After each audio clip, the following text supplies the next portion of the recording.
मोदी का टारगेट 1 लाख। ये मैं क्यों कह रहा हूं? प्रधानमंत्री नरेंद्र मोदी 400 पार करने की तैयारी में लगे।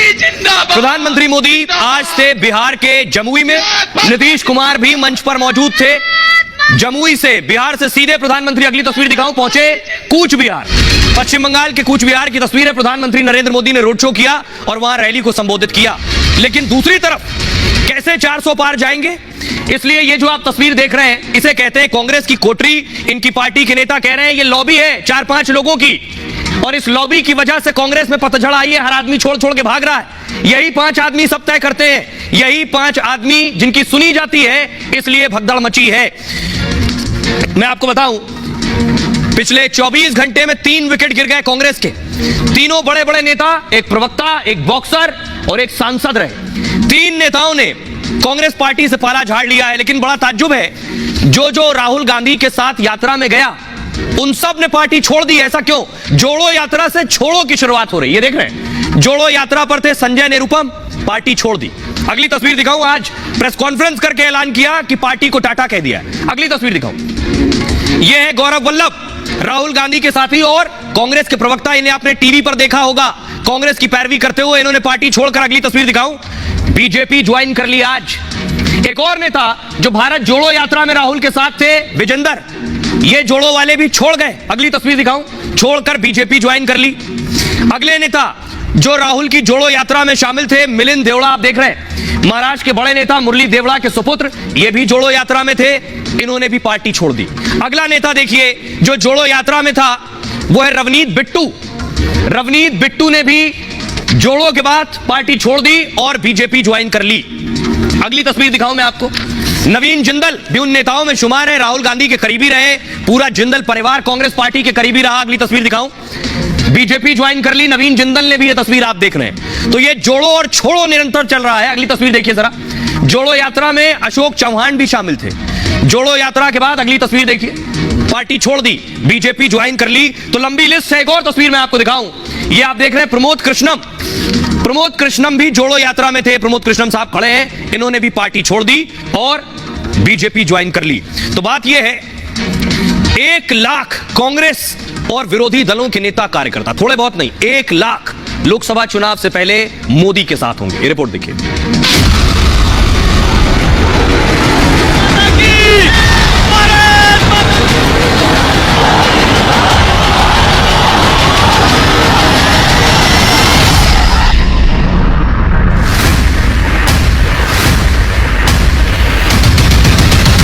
विरोधी खेमे में भगदड़ मची है।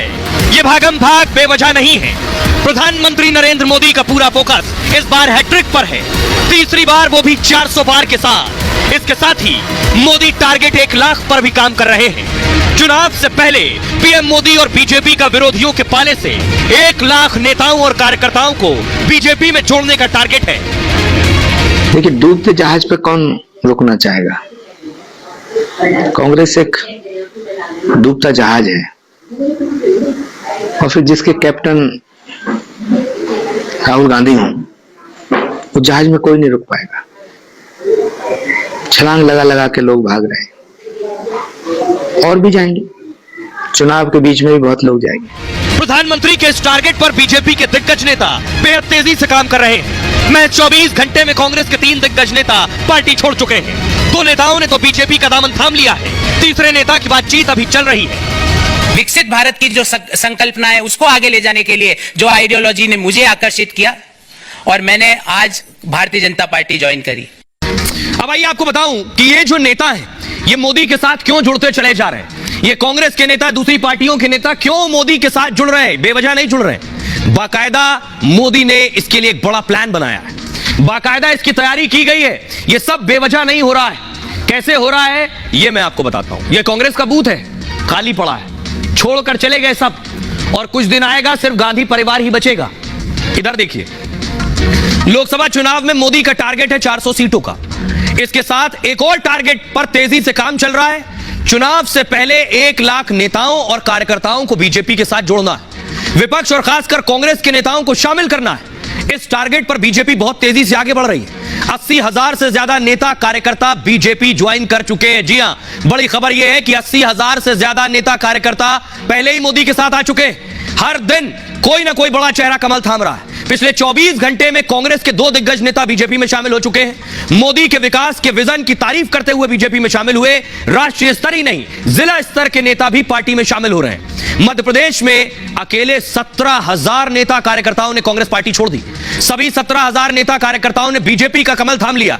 विपक्षी नेताओं के लिए बीजेपी ने एक ज्वाइनिंग कमेटी बनाई है। यह कमेटी टारगेट 1 लाख को पूरा करने के बहुत करीब है। 19 अप्रैल को पहले चरण के लिए वोट डाले जाने, अभी 15 दिन का वक्त है।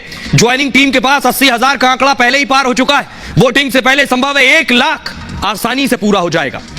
अब इस पूरे खाके को जमीन पर उतारने के लिए बीजेपी ने एक मजबूत टीम बनाई। उस टीम को देश के अलग अलग हिस्सों की जिम्मेदारी दी गई।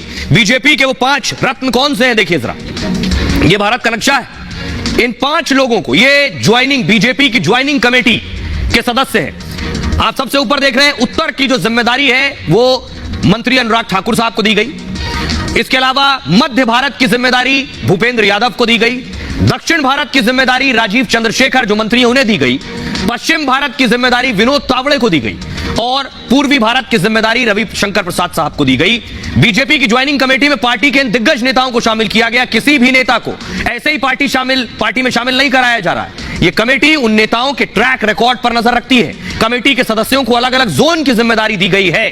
उसके बाद ये नेता इस मिशन को पूरा करने में लगे हुए हैं। अब मैं आपको सुनवाता हूं, सुनिए जरा, जो नेता कांग्रेस पार्टी छोड़ रहे हैं, मोदी के साथ आ रहे हैं, वो क्या कह रहे हैं। विकसित भारत की संकल्पना का मैं बिल्कुल प्रधानमंत्री जी का जो प्रपोजिशन है, जो आइडिया है, उसमें अपना अंशदान देने के लिए मैंने आज भारतीय जनता पार्टी का दामन थामा। मैं उसमें भले ही वो गिलहरी जितना ही कंट्रीब्यूशन हो। भारतीय जनता पार्टी को मैं महसूस करता हूं कि सचमुच समाज के हर वर्ग को साथ लेकर देश को मजबूत करने का नजरिया भारतीय जनता पार्टी के पास है। भारतीय जनता पार्टी अगर सनातन का समर्थन करती है, मानवता की बात करती है, इसलिए मैंने भारतीय जनता पार्टी का साथ आज बीजेपी में शामिल हो रहा हूं और एक तरह से कहते घर वापसी हो रही है मेरी। तकरीबन 19 में मैं चुनाव लड़ा था और ऑलमोस्ट 5 साल होने वाले हैं, अभी 4 साल होने वाले हैं। जब से हमारी बीजेपी सरकार आई है, मोदी गवर्नमेंट आई है, तब से एक बहुत सरल लोग कहते बहुत आसान तरीके से हम कहीं भी आ जा सकते हैं। जो मान सम्मान इस गवर्नमेंट में मिला है तो खिलाड़ी उसके लिए बहुत धन्यवाद करते हैं मोदी साहब का, बीजेपी गवर्नमेंट का। राहुल गांधी, कांग्रेस और ये तमाम लोग सनातन को मिटाने की विचारधारा को आगे बढ़ा रहे हैं और निश्चित रूप से मुझे कहने में गुरेज नहीं कि भारतीय जनता पार्टी भारत की अस्मिता, भारत की संस्कृति को बचाने के लिए साथ साथ देश की सेवा के साथ साथ सनातन को ही बचाने की विचारधारा पर काम कर रही है।